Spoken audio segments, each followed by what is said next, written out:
So today we're going to do geometric modeling, and it's a very wonderful, rich subject. And there's basically what we'll discover is there's a lot of fun geometry. That's going to be the focus of the first lecture. And the second lecture, I'll focus on the algebra. And then and Hal in the afternoon will take us more deep into the algebra. And so that's the plan for today. And so for the geometry, most of geometric modeling is concerned with curves and surfaces. And so what I'm going to do is tell you about the classic Bezier curves, because that's really where it got started. I'll talk about tangent lines and curvature. That's some of the geometry involved. And then we'll talk about what happens when you put these together, because in practice that's what people do, is they don't have just one of these curves, they have a whole bunch, and using a whole bunch they make something interesting. So we'll talk about that, and there's various continuity conditions sort of for how curves can meet. And then the second part of the talk will be surfaces, and there the Bezier curves give sort of two standard types of surfaces called triangular and tensor product. I'll give a couple of examples of how they're actually used in practice. Then I'll talk about various, one generalization, because it turns out that besides these standard ones, people have invented lots of different kinds of patches. I'm going to focus on toric patches, and because that has a nice relation to toric varieties. And then we'll talk about toric degenerations. We'll bring up a subject called linear precision, and then we'll discover a surprising connection to algebraic statistics. So that's the plan for today. So to start with Bezier curves, what you do is you typically have blending functions. So in this case, our parameter is t. It's going to be in the unit interval 0 to 1. So we're parameterizing a segment of the curve, not the whole curve. So t is going to be run between 0 and 1. And the blending functions for the Bezier curve are the classic Bernstein polynomials. These are important in approximation theory and other areas of math. But then the idea is that I'm going to want my curve to lie in some possibly high-dimensional Euclidean space, so in dimension d. And so the idea is I have some control points. And those are basically going to really determine what the curve is. And then the actual parameterization is I take each control point, multiply it by the corresponding blending function, and then sum from 0 to n. And notice that the number of there's basically n plus 1 of these blending functions, because I goes from 0 to n, and so I have the corresponding number of control points. And so here's a couple of Bezier cubics in the plane. Turns out that the PostScript programming language, Bezier cubic is a primitive command in that language because it's used so often. And then there's a LaTeX package called PSTrix that tries to talk directly to PostScript.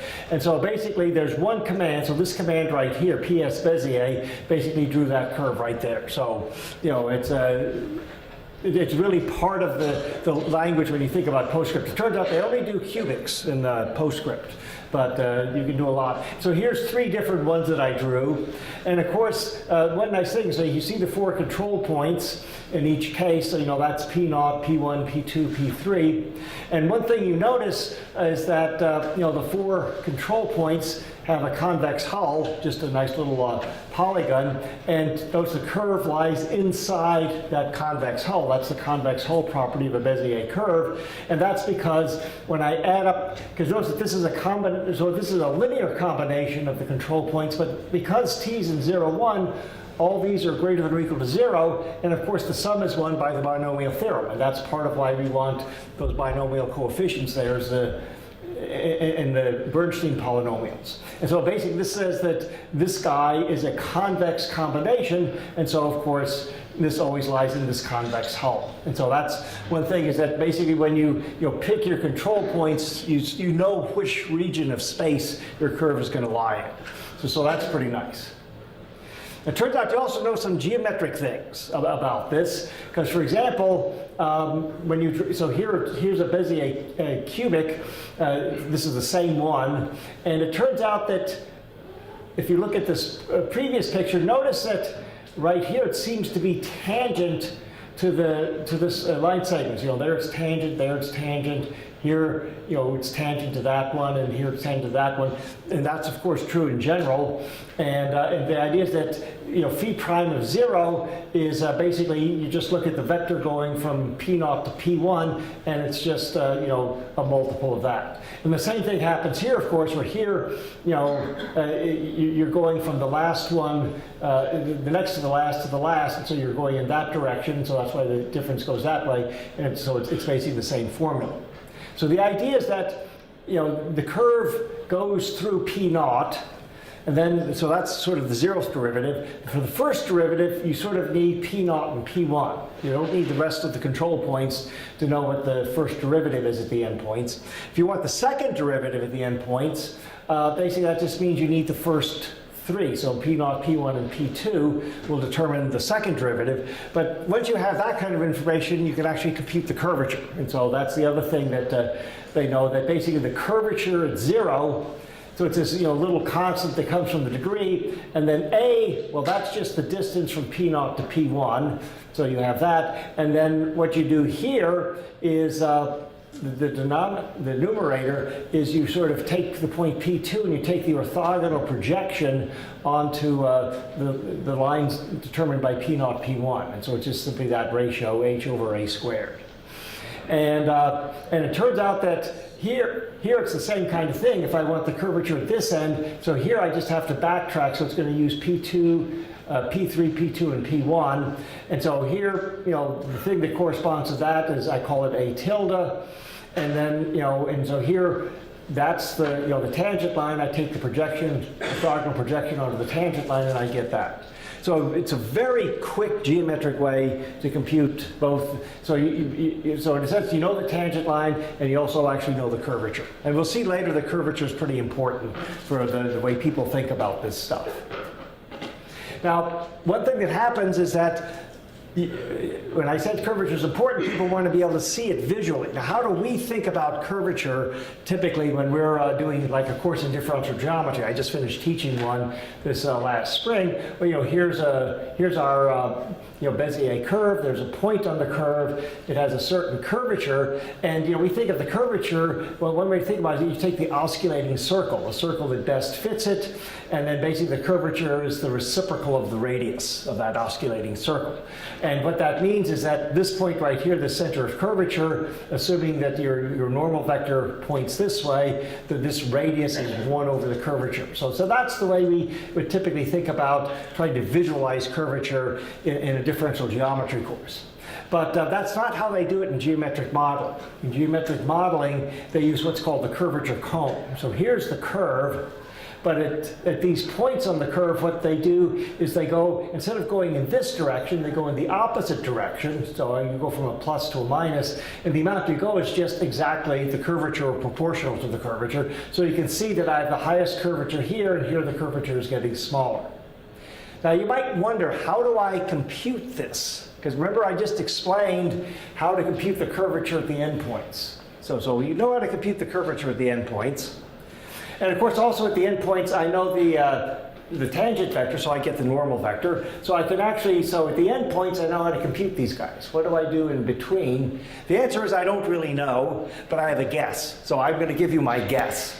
And my guess is something called the de Castelnau algorithm. And what that does is, so here's P0, P1, P2, P3. And so this is a Bezier cubic, very nice. But here's a cool process you can do. Let's just take the midpoint of each of these line segments, link them up, then take the midpoint of those line segments, take its midpoint. That point is on the curve. That line segment is tangent to the curve.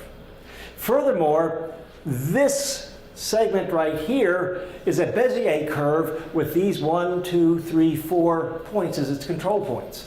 This is also a Bezier curve with these 1, 2, 3, 4 control points. So the idea is I can take my full Bezier curve, make something smaller, and I now know the control points here, but that means I know the curvature here. I also have the tangent line, so I know the normal vector. So I can draw my little curvature cone right here. But then, of course, what do? I iterate the process as often as I want. And so that's at least one way that you could actually compute this very nice kind of curvature comb. So, and it turns out that curvature combs are actually built into some of the standard software people use. So, for example, there's Autodesk, which is a big computer-aided design program. They have a part that's called Alias that uses a lot of these design tools. So this is simply a screenshot from one of their web pages. So I take no credit for this.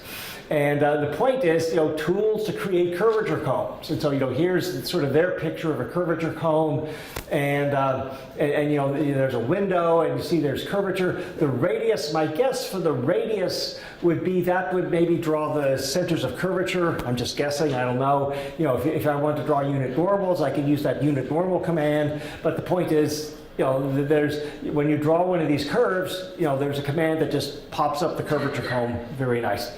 So that's pretty cool. Now let me point out there's a couple of variations on Bezier curves that are going to be very relevant for what we do later. So far I've been using the interval 0 to 1. You can use an arbitrary interval on the real line from A to B. Then of course you have to adjust what your Bernstein polynomials are. And then in this case, when you add up all these guys, the binomial theorem gives you B minus A to the end. So you have to sort of correct by that little constant fudge factor. But the other thing you can do is you can add weights. And we're going to see weights are going to be pretty cool. They're going to let us do some fun things. And so when I add weights, well, what happens is that when I add the weights, and my weights are always going to be positive weights.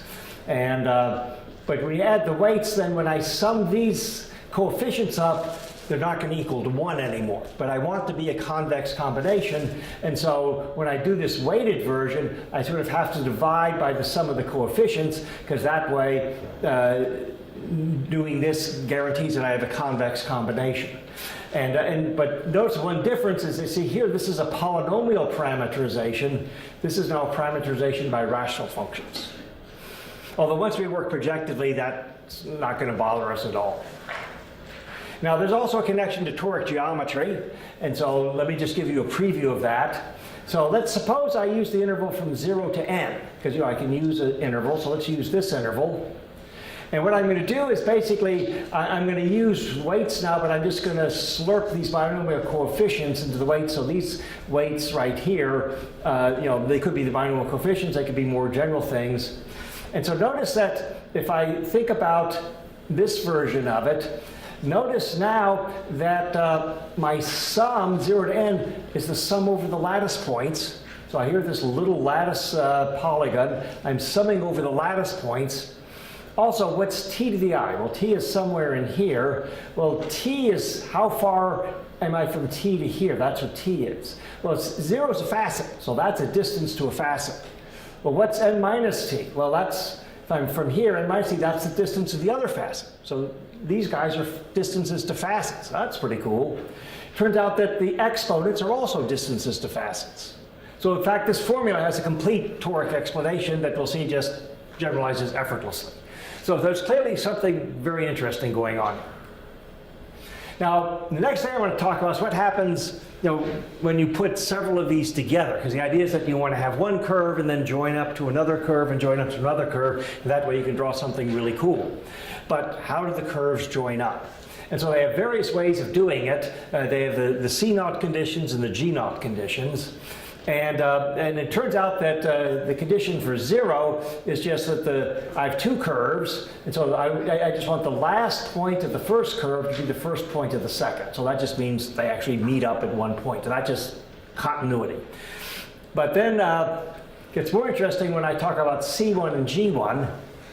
So, because notice that when I join these curves up, the first curve thinks it knows what the tangent vector is at the end. The second curve has an idea for when it thinks the tangent vector is at the beginning, and you want those to be the same. And what that means is that you can then reparameterize the second curve to make your parameterization be C1 in the classical sense. So that's the parameterization way of thinking about continuity. But G1 says, so this is geometric continuity. That says I don't really care about the parameterization. I just care that they fit together nicely, so I simply want the tangent lines to match up. But this also means you can reparameterize it. So I could reparameterize it, but... The first of the reparameterization is with the same speed of the parameter. Yeah. And that's the difference. Yeah, yeah, and but like I say, so here, all I want is for the tangent lines to match up. So you're right, I could reparameterize, but in practice you don't want to. At least that's my understanding. Yeah, well, it's what you see. Right, right. And then G2, C2 means that, again, when the parameterizations match up with respect to the second derivatives, and so this is a parameterization one, this is just a geometric condition that, if you think about it, this really just means the curvatures match. And again, this is something we can compute, because we can compute the curvature at the last point, the curvature at the first point, so we simply want those to match. And it turns out that geometric modeling, they typically focus on the geometric continuity. And so, for example, if you ask Autodesk Alias, they have a nice tutorial on this. So tell me about these geometric continuity conditions, and of course they illustrate it using curvature combs. And then so here's from their website. So G naught, so here's my first curve, here's the second curve, they meet, and not much else do they have in common. For G1, notice here, because here you can see that the tangent lines, the tangent lines don't match. Here the tangent lines do match, but of course the curvatures don't. So this one is only G1, here it's G2, and in G2 you see that the curvatures match. Now it turns out I'm not showing you the full slide, because there's a picture down here that does G3, but you look at this picture and you know exactly what G3 means. So it's a very powerful visual way to do this stuff. So in particular, you don't need much math to start working with this, and that's one of their goals. Is they want something that just works with a direct visual intuition, get you started and drawing some really cool stuff. So that's sort of how the geometric continuity is added when you sort of try to combine these two curves. But let me now give an example of where you actually combine a whole bunch of curves and get something. So this is when you do fonts on computers, there's many different kinds of fonts, and some of them are so-called outline fonts. And this is an example of an outline font. So this is monotype Arial, the letter B, and the idea is that the outline of the font is built from Bezier curves. That's why it's built into PostScript. That's right. And so there are certain fonts that PostScript really likes, and this is one that PostScript really likes. So the idea is I'm going to use quadratic Bezier curves. And notice I'm just using the classic Bezier curve. So here you see the binomial coefficients 1, 2, 1, because it's a quadratic. And remember that the way it works, this is the P naught, and it goes through P naught. I'm going to call that a box, because that's a point I go through. It also goes through this point, P2, so I have a box there. And then, of course, this one, that's P1. And, of course, that's going to be the thing that determines the tangent directions. And I'm going to call that a star, or an X. It looks like the ones on the inside, some of them are cubic or No. They're all quadratic. They're all quadratic, and you'll see why. Well, once you understand the convention. And then, so for example, so here's 4. So look at 4, 5, and 6. 4, 5, and 6. And so see that. So that's P naught. That's P1. That's P2. And you can see that when I draw that line, that really is tangent. And when I draw this line, it really is tangent. So those 3 points really give that. Now Frank was noticing that there's places where the boxes seem to be missing. So what's going on there? And what's going on there is that. Notice right here, when I draw the line connecting these 2 points, its midpoint is right there on the curve and it's tangent to it. So what happens is that you omit the box when it's the midpoint of 2 consecutive crosses. And that's very efficient, because that means you want to be able to specify this curve with a very small amount of data. So what you have to do is you simply have to, the numbering starts at 0, it goes all the way up to 29, so you give 30 points. And then for those 30 points you need one more bit of data. The one more bit is it a box or is it a cross? And once you just give that string, it knows how to draw the curve. And also notice, by the way, here there are 2 boxes in a row with no cross. What does that mean? Straight line. So again, it's very smart, very efficient. It really uses it very nicely. So that's what I want to say about curves. Now let's turn to surfaces. And surfaces, it's a big topic, and again, that's the focus of a lot of work in geometric modeling. So what I'm going to start with is the Bezier version of surface patches, and here we'll see they come in two flavors. It's basically dictated by the Newton polytope. And so it's a tensor product that's a rectangular Newton polygon or a triangular one.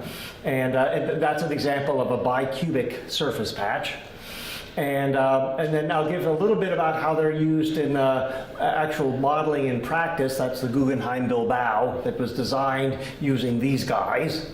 And then we'll go into the toric world. And as I said earlier, there's lots of different kinds of toric patches once you go beyond the Bezier ones. And I'm going to focus just on this particular one. So here's an example of one. And I should mention that both of those pictures were created by Frank. And so you'll see some of his work featured in what follows. And so we'll talk about control points, generations. We'll talk about this idea of linear precision, and then we'll again make the link to algebraic statistics. So that's sort of the plan for this part of the talk.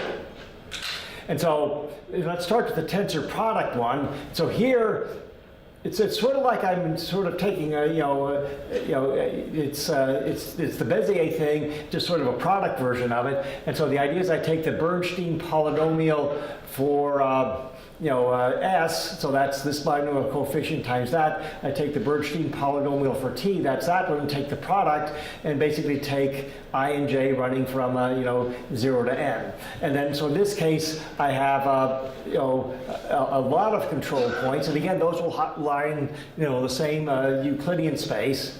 And it turns out that, so again, this is a linear combination of the control points.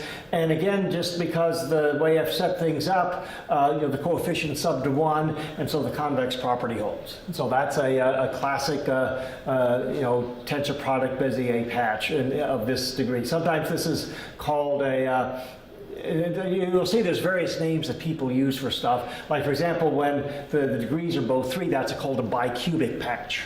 And that's actually one that I mentioned in my first talk when Tom Sederberg was reading this book that said, oh, you can't implicitize a bicubic patch. And yet that's pretty much the industry standard for what people use most commonly. And so let's talk about this from the toric point of view, because again, that's going to be important. So for the toric point of view, I would take this and I would expand it, since I want degree m in the first variable, I go from 0 to n, and then I want degree n in the second variable, so I go from 0 to n, so I get this rectangle, this lattice polygon of size n by m. And so then what I have to do is I'm going to just do an arbitrary weighted version. And so again, because of so my domain now is going to be this, so I have to adjust the 1 becomes the m, here it becomes the n, and I'm just going to use arbitrary weights. And because I'm using arbitrary weights, the sum of the coefficients is no longer 1, so I have to divide by that. But notice that the convex property holds again because of dividing. Notice now that the sum is over the lattice points in this lattice polygon. And then each one of these guys, it's built from lattice distance to the facets. Because if I take a point st, well, what's s? That's the distance to this facet. What's n minus s? That's the distance to that facet. And then, for t, the distance to that facet is t. Or if I take the point here, that t is the distance to that facet, and n minus, or t is the distance to that facet, n minus t is the distance to that facet. So all these s, n minus s, t, n minus t, those are lattice distances. And the coefficients are also lattice distances. So there's a complete toric explanation for what this formula is. And what we're going to see later in the talk is this works in pretty broad generality. So here's a nice example of a 3 by 3 one, and so it's actually 4 by 3. So I see 1, 2, 3, 4, 1, 2. Not all the points up here that can be. No, it really is 3 by 3. I'll show you a lot of pictures that say it's 3 by 3. I'm going to claim it's 3 by 3. We can talk about it after the talk, but.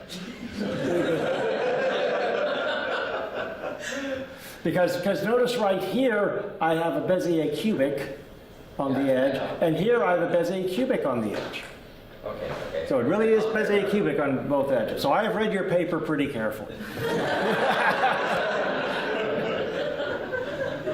And it turns out that what's interesting is that in this case, there are 16 control points, and but only 13 are shown here. There's some mysterious things going on. We'll see why there's 13. Of course, one is clearly hidden behind, but there's some other stuff going on. Also, these red lines, they're pretty, but they're, what the hell are they? And the answer is we will learn that. And I should mention also that, this is the, again, this is a bicubic patch or a 3x3 Bezier, but, there's also triangular patches. And so that's just based on the, just the unit simplex. And so in this case, these are the lattice distances from a point in the unit simplex. These, those are the distances to the facets. And then here, this is sort of a trinomial coefficient. And basically, the trinomial theorem, instead of the binomial theorem, guarantees that the coefficients add up to 1, so this has the convex hull property. And so there's a whole parallel technology. So, like I say, this is the tensor product case. That's the the triangular case. And again, these are the two industry standards that are used in a lot of places. Now, it turns out this is actually a pretty well-known surface. Some of you may have seen it before. For example, if you attended last year's Siam Algebraic Geometry Conference, you'll see that was on the logo. Or if you've ever seen Bernd Sturmfels give one of his spiels on the new journal, he will show you this picture. And the history of it is that, so this is the paper, something from Frank's article, and so when they were sort of putting together the journal, they wanted some nice pictures, and so they chose that picture. And in fact, there's a really nice article by Anna Siegel on the archive that really goes through each picture and tries to explain what's going on. So if you're curious about sort of what these mean, you can actually find out. And then the question is, this is a pretty brand new journal, so we actually wanted to highlight the journal at the conference. We had a special session where Bernd told us how wonderful it was and told us to send all our best papers. And I actually agree, it's a wonderful journal, send your best papers there. But we wanted to pick one of these for the logo, and Sirkin Hostin and I were the conference co-chairs, and so I said, I like geometric modeling, so we picked that one.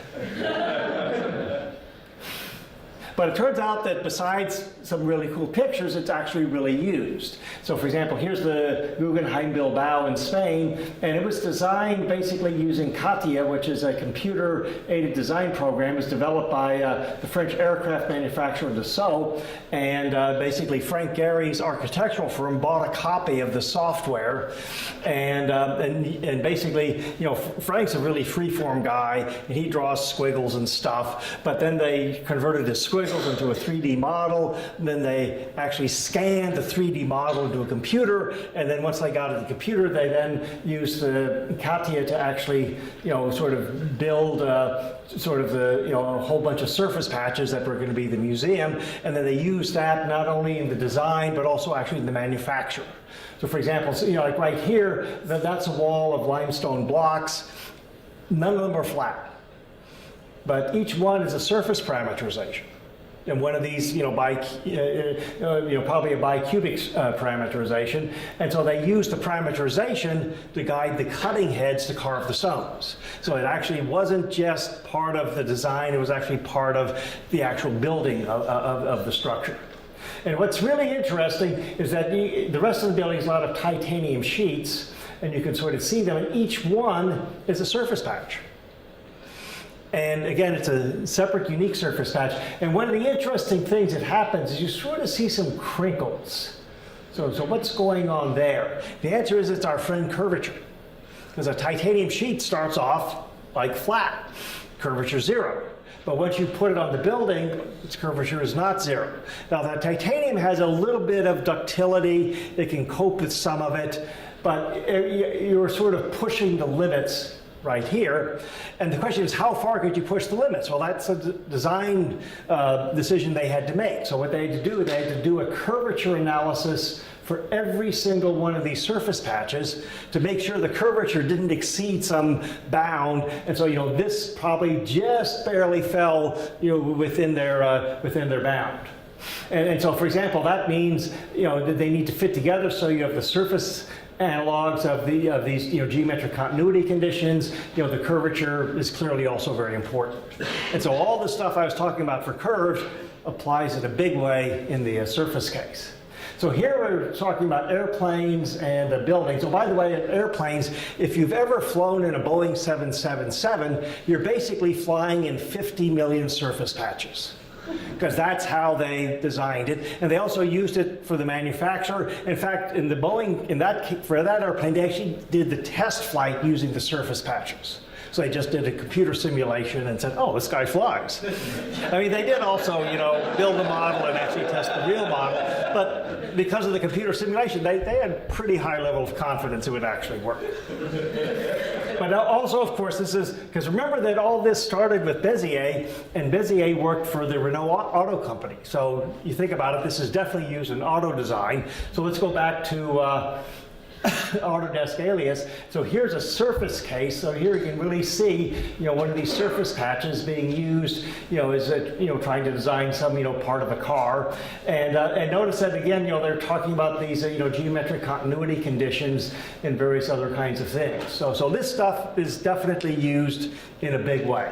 And for example, like Boeing has spent millions of dollars on their software, because not only do they have to come up with something that can do each one of these. They need a data structure that can support 60 million of them. They need to be able to fit them together. You can't have a human fit every one of these together. And so they actually have software that tries to do this to make it look nice. The software can do like 99.9% of the 50 million. That leaves 50,000 that have to be done by hand. That takes 90% of the time. So if we can come up with better ways to make this happen, they might be interested. But we have to really convince them, because changing their code costs huge amounts of money.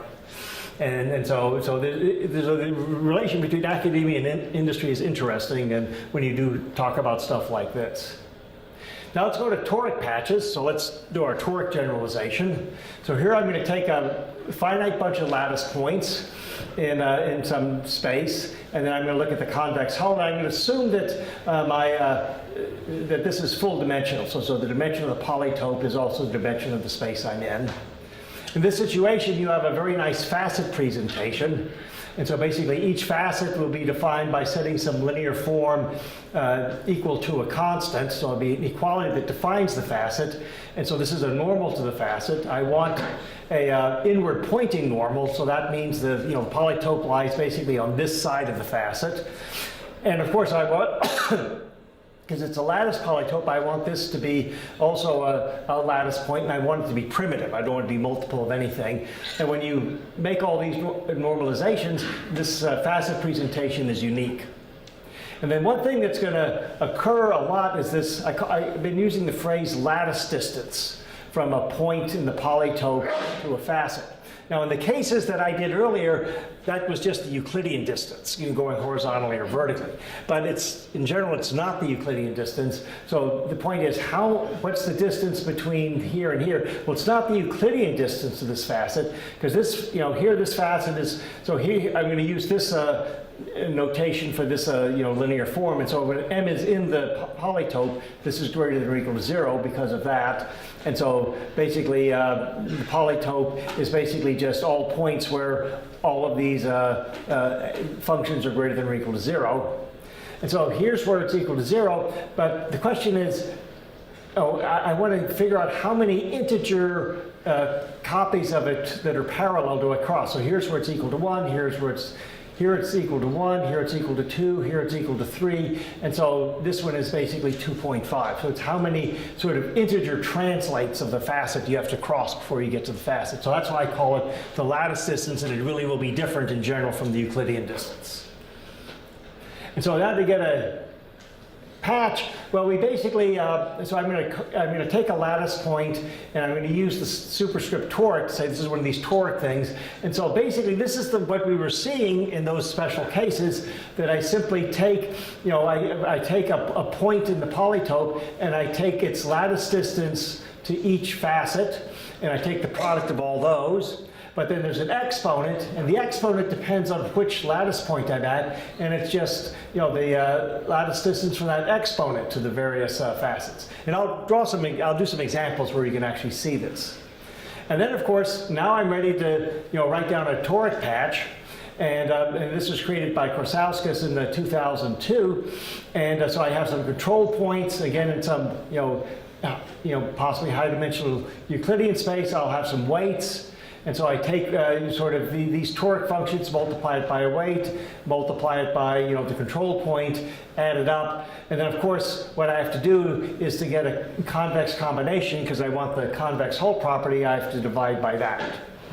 And so for example, when I let my polytope be the interval 0 to n, this gives a degree n weighted Bezier curve. When I do this, I get an n by n weighted Bezier surface patch. When I take just the standard simplex in the plane and scale it up by n, I get a degree n triangular surface patch. So all the stuff I've been talked about basically are special cases of that formula right there.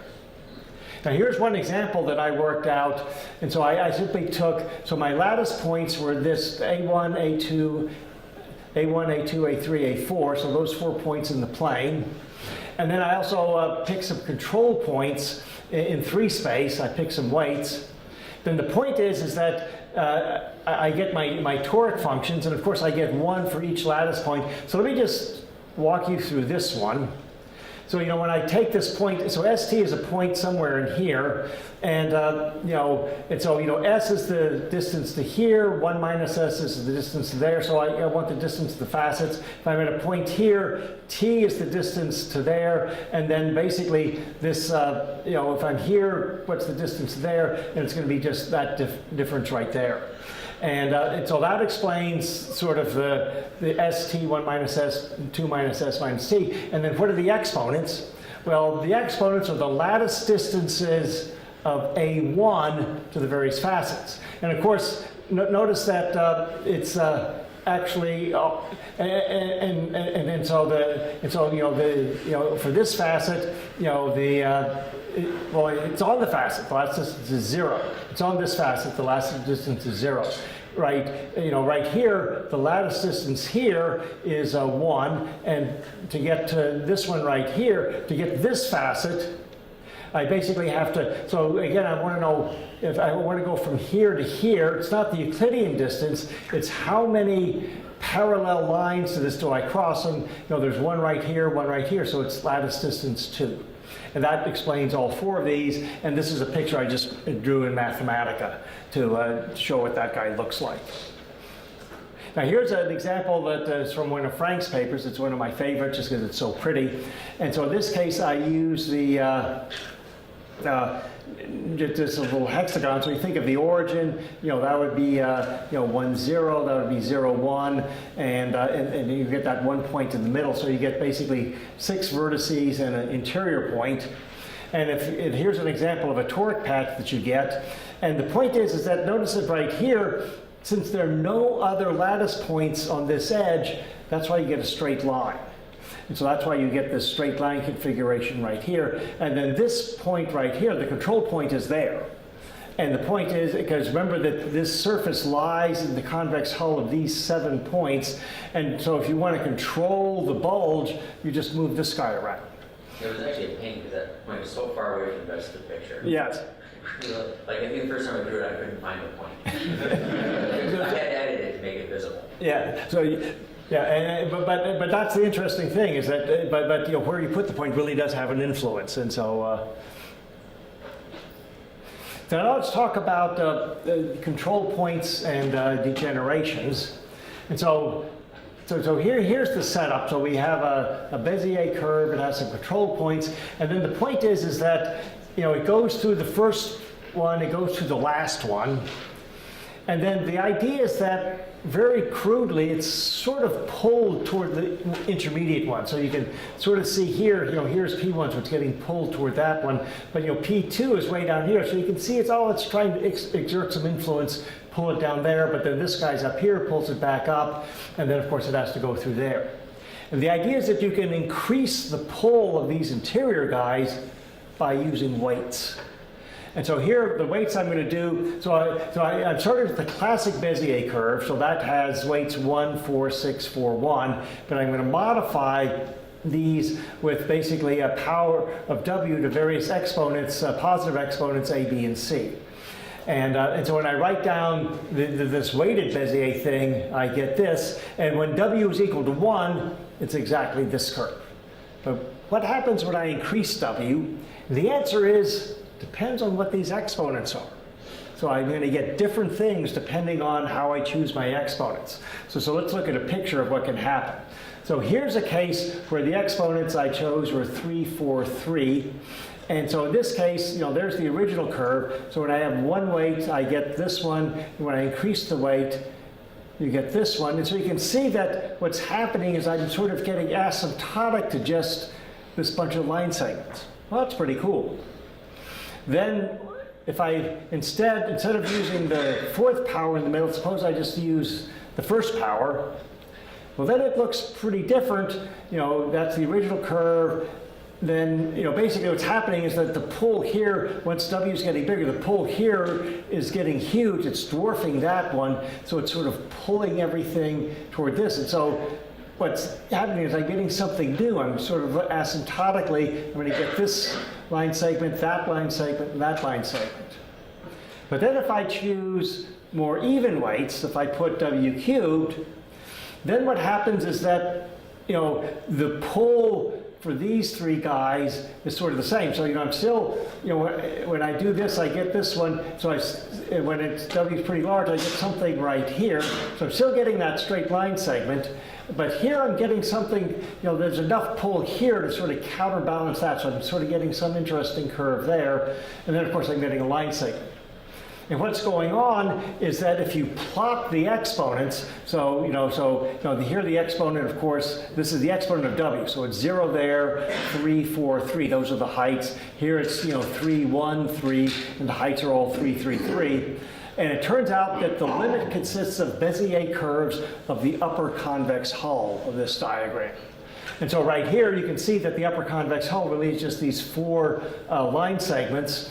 And so that's why I get the 4 line segments. Here, I get 3 line segments. And this is a line segment with only 2 lattice points. And so that's why I just get a line segment there.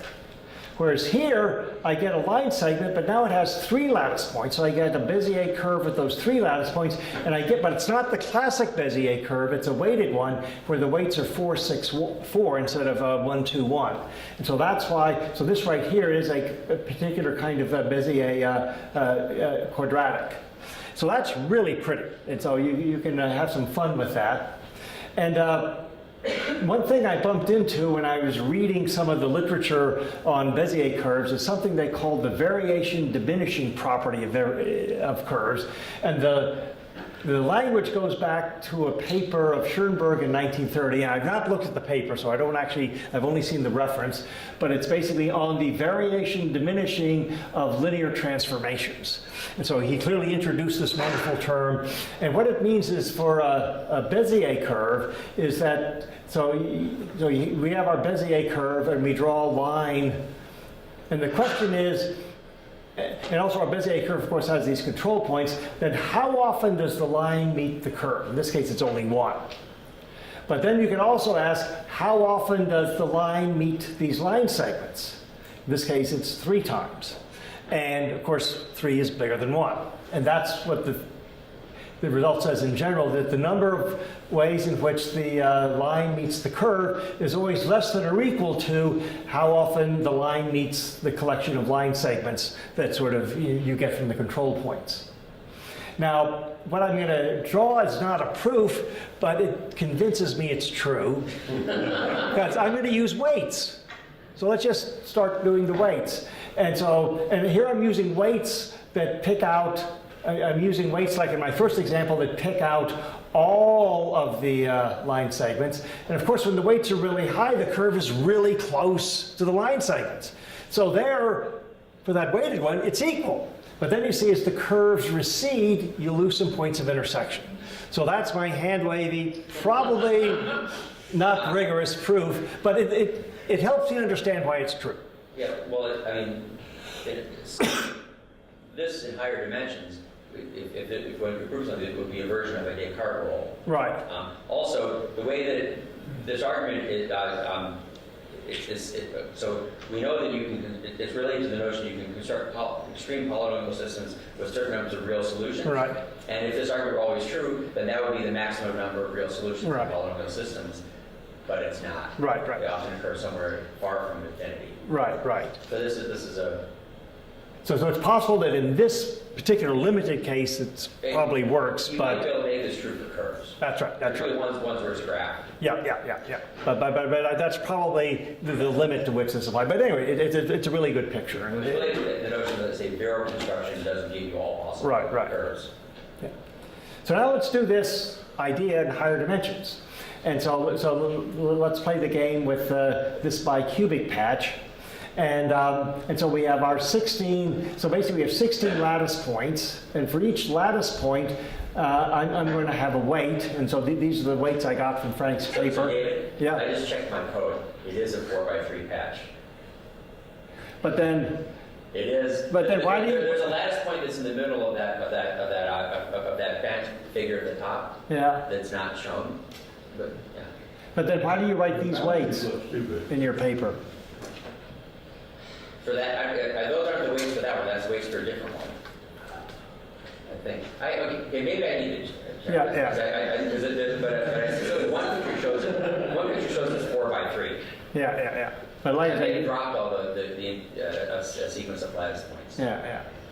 But anyway, so the idea is that so suppose we use these weights, and then what I do, remember I use the weights as the height, so here's the 16 lattice points, and so for example right here, the exponent is a half, I go up a half, right here the exponent is 0, I go up 0, here the exponent is 1, I go up 1, here the exponent is 2, so I go up 2, so that's the point right there. You see here, for these two guys, the exponent is 1, so that point right there, I actually don't see it, because it only goes up height 1.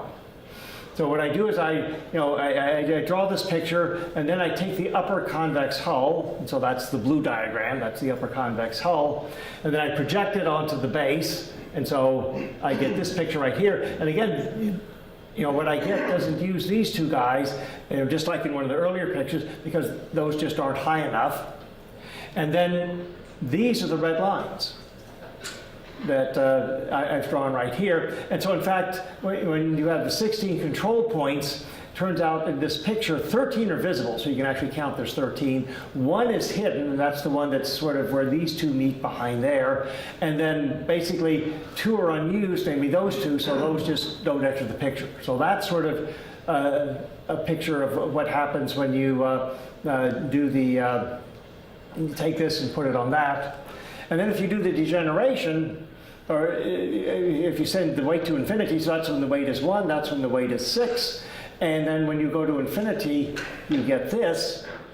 And so that's the same kind of thing that you happen in the curve case, but instead of getting, you're now getting sort of surface parameterizations. And so it's really based on this figure. So it turns out that there are 9 surface patches here. And so 3 of them are tensor product Bezier patches, and so that's this one, and this one, because they come from rectangles.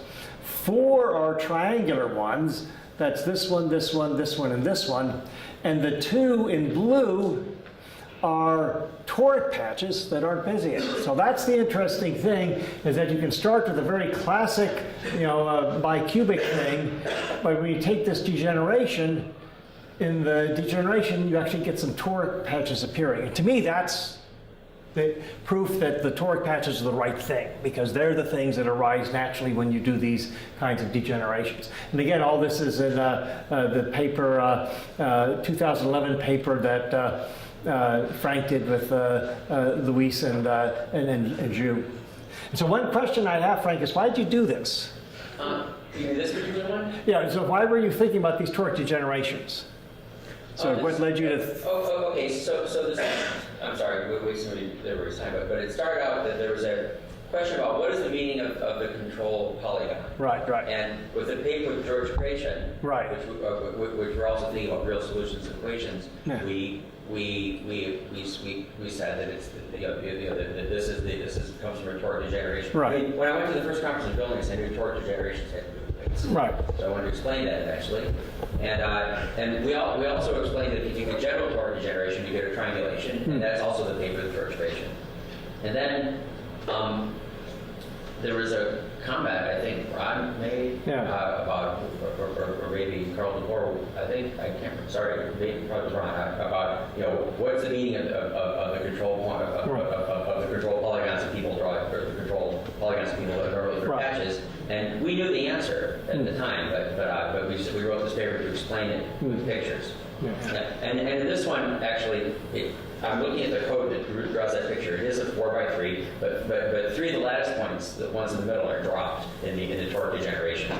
I see. So I think we did this on purpose to be something a little sneaky. You were very sorry. Yeah. So Ron, do you remember asking about this, or? It might have been Charlie Michelli. I don't recall him. I think you passed that on to us. Oh. I see. Luis Garcia was giving a talk, and then this question happened. And then we decided maybe we should write this up. Right, right. Yeah, there's a trick being played with this particular figure. And why we do this one is I wanted something to look kind of dramatic. And also, but it also illustrates it, that in the toric degeneration, you don't need all the lattice points to play in. Right, right. And in fact, the degrees of the pieces are smaller consequently. I mean, the thing you see most there is it's sort of a 1-1 patch. Right, right. But in fact, originally it was a 1x2, but it dropped 2 lattice points. Right, right. Yeah, because it dropped these 2 lattice points right there. Yeah, Right. Yeah, so I'm sorry about that. It wasn't my intention to like contradict you or to make you not notice it. It was a trick we played. Partially because we wanted this dramatic looking picture. At least for me it was. Sorry. Yeah. So. So I say for me that's one of my favorite papers. It appeared in Transactions and Graphics, which is not easy to get into. Yeah. So let me talk a little bit about linear precision to end things up. And so let's take just a very classic Bezier curve, and it has some control points in some high-dimensional space. But suppose those control points just happen by coincidence to lie in a straight line. They're collinear.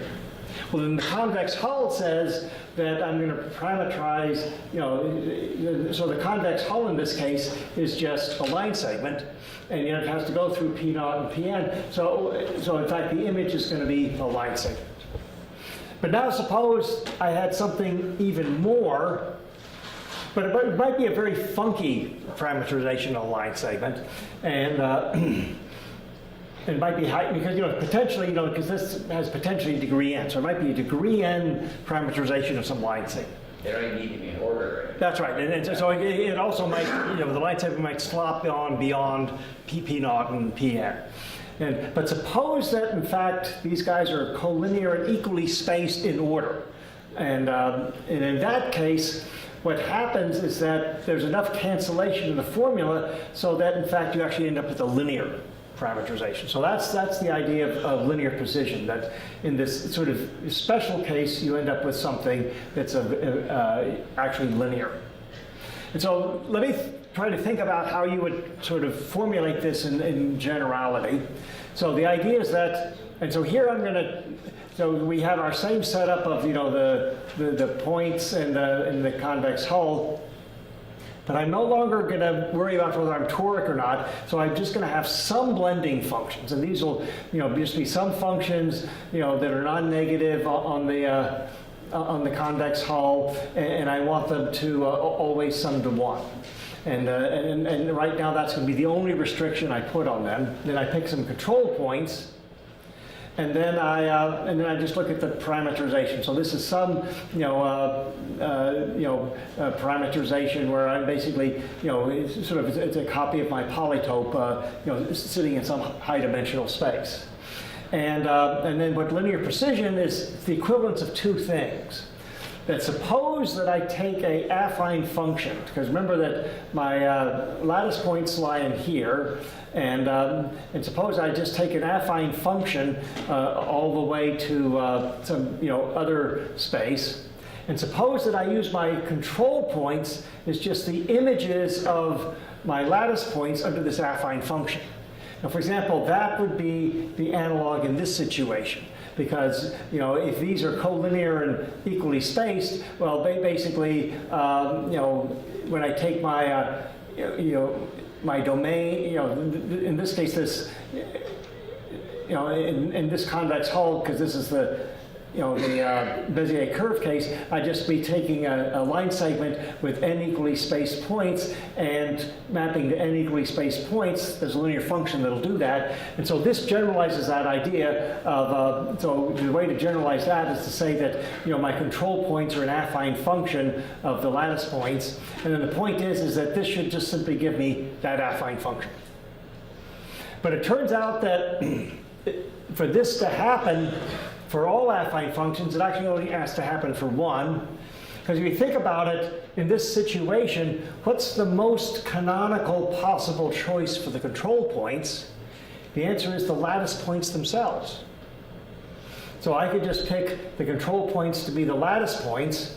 Of course, there, I'm just using the identity, so that says that in this case, I should just give the identity. So in fact, when I map M to this, that should just be the identity map from the polygon polytope to itself. And so these two equivalent conditions are the definition of linear precision. And of course, it's for these particular, it depends very much on the blending functions. And then, so if you can find blending functions that do this, then it has this really nice property. Now, it turns out that doesn't always, turns out you can always make it happen, but, it'll be, the blending functions will be some sort of weird homeomorphisms or algebraic functions or something like that. And, and so what happens is that, for example, for Bezier curves and surfaces, the binomial coefficients give you linear precision. So that's another reason why they are so nice. And, but if you go to arbitrary weights, linear precision goes up in smoke. And so so what I want to do is try to sort of recover what's going on in the Toric case. So I want to put that in the context of linear precision. And realizing that we have to make some very special choices of weights to make things happen. So remember, we have the lattice points, we have the weights, the control points. And then from this data, we can build a toric patch, but it may fail to have linear precision. In fact, it may fail for all possible choices of weights. So no matter how you pick the weights, linear precision just bites the dust. And so what can you do? Well, the answer is sometimes, not always, but sometimes, you see, we like the image that the toric patch produces. So we want to keep the image, but change the parameterization, but change it. We don't want to change it in some weird arbitrary way. We want to do it so that basically we change the parameterization so that the new blending functions we get are rational functions. So we want to stay in the land of algebraic geometry. And so this is a definition of Frank and Luis that basically rational linear precision means that you have rational blending functions. So there'll be rational functions of a point on the polytope, and you have certain specially chosen weights so that you have this condition right here. So that's the linear precision. And then the point is that I want this also to basically give us what we have in the toric context. So no matter how I choose the control points, I want this parameterization to basically give the same patch with the same data. So it'd just be a different parameterization of the same thing. So we give an example of the trapezoid. And so it turns out that this has rational linear precision with these particular weights, because the idea is that you use the binomial coefficients on each row. So it's 1, 2, 1, 2, 1, and 1, 1. And then HI is, it's the lattice distance to the facets, which I've labeled F1 through F4. And it turns out that if you write down the toric patch with these particular weights, you get this gadget right here. And it turns out you can check that doesn't have linear precision. But there is a parameterization that does have linear precision. You just have to tinker with the denominators. And so if you use that different denominator, this parameterizes the same object that does, but this one does have linear precision. And so a question is, which lattice polytopes have rational linear precision?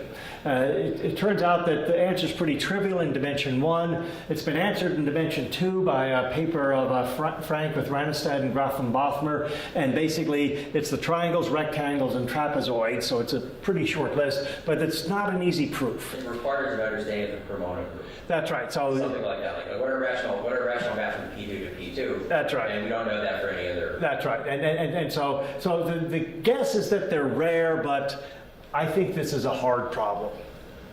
I think trying to actually get a characterization of the ones, that's a pretty hard problem. But then in the ones where it does hold, notice that there was actually really close to what you got from the toric one. Is that true in general? And the answer is I don't know. Every example I've computed, where the toric patch fails to have linear precision, but you have the rational one, it's always really close, but again, I don't have a theorem to explain that. Yeah, we also never worked out what these rational functions were.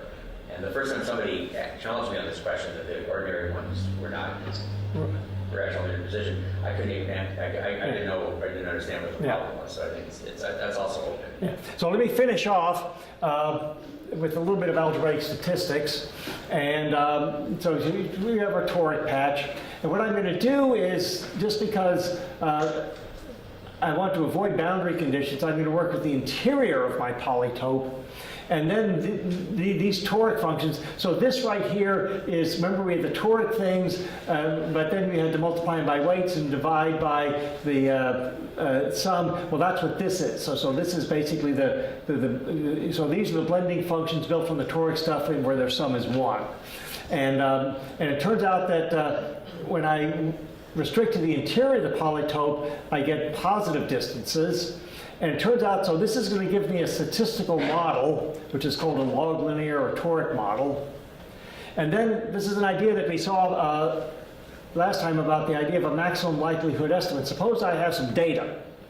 And then the question is, so what I want is, I want the point of the model that best explains the data. And again, this is going to be sort of, basically, you turn this into finding the maximum of a certain likelihood function. And so you have to understand the critical points of that. And then yesterday I talked about how what you do is you take this variety, and then this variety actually sits in C star to the A. And then in C star to the A, you look at the complex critical points of that functional, and that's the maximum likelihood degree. And it turns out in some really extremely nice cases, this maximum likelihood estimate, I should say this is a case where in this setting, this is a sufficiently nice model. There's actually a unique critical point that's real and positive. And so you can actually find this by some local methods that are be iterative.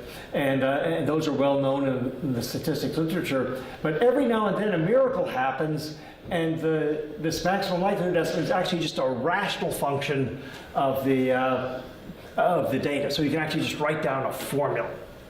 And it turns out that that's equivalent to saying that this maximum likelihood degree is 1. And so a theorem of Frank and Luis is that basically saying that this guy has maximum likelihood degree 1 says in the geometric modeling that basically you have rational linear precision. And it turns out that what happens is that this rational function that gives the maximum likelihood estimate, that actually gives the parameterization with linear precision. And let me show you an example. So it's back to the trapezoid. So here's the parameterization with rational linear precision. Now, the question is, what's the maximum likelihood estimate? Well, this is basically, you use a theorem of Junhu that says that when the maximum likelihood degree is 1, the variety has a Horn parameterization, which comes from a Horn matrix. And it's an integer matrix with 0 columns. And so you take your integer matrix, and then so here's the data for the, that we have. And then when I do this matrix multiplication, I get basically 6 linear forms in my data. And it turns out that this formula right here, that's the Horn parameterization that gives the maximum likelihood estimate. And so, because each of these LIs is just a linear form in the U's, what you get is this beautiful formula for the maximum likelihood estimate. But it turns out these guys are pretty much the same. You just have to do a little bit of jiggering to see, like, the L3 squared and L4, well, H3 squared and H4.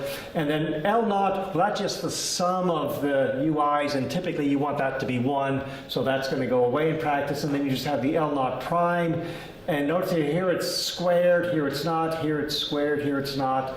So in fact, the Horn parameterization that gives the maximum likelihood estimate is the parameterization with linear precision. And this matrix, this Horn matrix, has a fascinating structure because you see there's some positive rows, and the positive rows are actually just, so here are the lattice points, here are the facets, these are just the lattice distances. So that positive part is completely coming from this. These rows with the question marks, they're a little more mysterious. I don't have a theoretical description of this. In fact, what I would love to have is a theorem that says this has to be the Horn matrix. Right now, this is a calculation. I have no understanding why, because there are certain cases of what's called strict linear precision where I actually do understand what the Horn matrix is, and there I know exactly how it relates to this guy. But once you go beyond that, when you have this kind of thing, this is an example, there should be a theorem here. And so notice that we've done a lot today. And I've actually already taken my extra 5 minutes, for which I apologize. But we talked about Bezier curves for a single one, how they meet, some examples.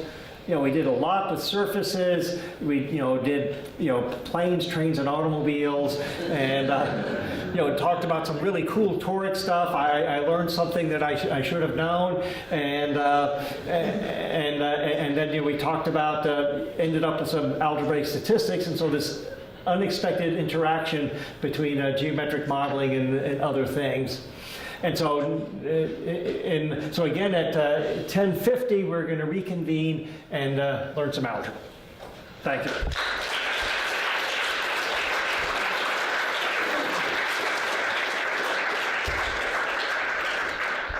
So any questions? So in the picture of toric degeneration, Yeah. we have the subdivision of its polynomial. Yeah. So in like this period of tropical geometry, if I took the dual, you get a tropical variety. Yeah. Like, do those, does that polyhedral complex have any kind of relation with the... Yeah. And the answer is it might, but I'm the wrong person to ask. But there certainly should be something there. It might be have to do with the tropicalization of the section of that surface. Or something. If anything. Yeah. If anything. So you need a curve. Right. Yeah. Is there a reason why they use this so much in practice instead of splines? And so there, the answer is I'm not quite sure. So do you have a... They do use splines. They use B-splines, which are sort of generalization of those guys. So they absolutely do use splines. Okay, so not for the Guggenheim. Not for the Guggenheim or the... Oh, I don't know about Well, they probably use these lines for that, because that was the answer. Yeah, so it's possible the software that uses not just the Bezier stuff, but also the software might use the B-spline stuff as well.